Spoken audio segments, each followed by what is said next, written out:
And it's now time for the Business Day. The Planning Institute of Jamaica PIOJ is reporting that 2019 turned out to be another year of relatively flat growth.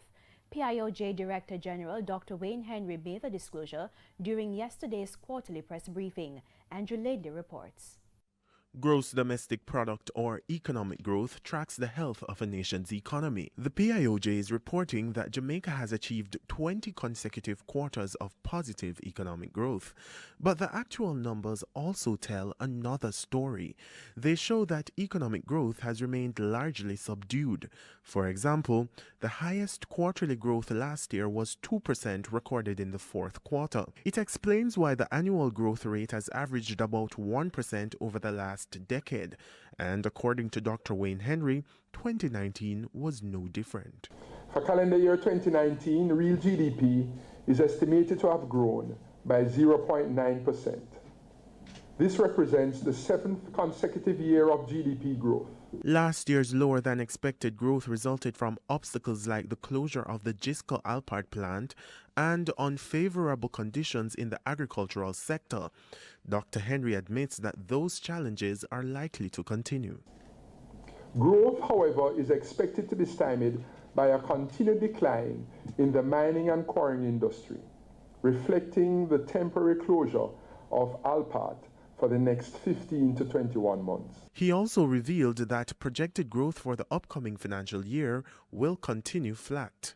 We expect real GDP for the January to March 2020 quarter to grow within the range of 0 to 1%. The growth in real GDP for fiscal year 2019-2020 is also projected to be within the range of 0 to 1%. With the aspirational target of 5 in 4 now in the rearview mirror, the government has set a new target, hoping to achieve at least 2.9% growth by 2023. Andrew Ladley, TVJ News. A reminder that gas prices are going up tomorrow. A litre of 87 and 90 gasoline will cost $3.05 more.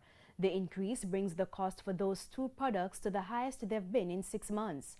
Automotive diesel will go for 3 cents less, and ultra-low sulfur diesel will cost 7 cents less.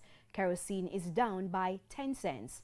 The price of propane will go up by $1.80, and butane will increase by $3.04. In news overseas, at least 24 people have been killed in violent clashes in Delhi, India, over the country's controversial citizenship law, and we have details from the CNN. The mosque itself torched on the third day of communal violence that has killed at least 21 people and injured scores more. This is what remains of Khurshid's rickshaw. I asked Kashir, how will you make a living now?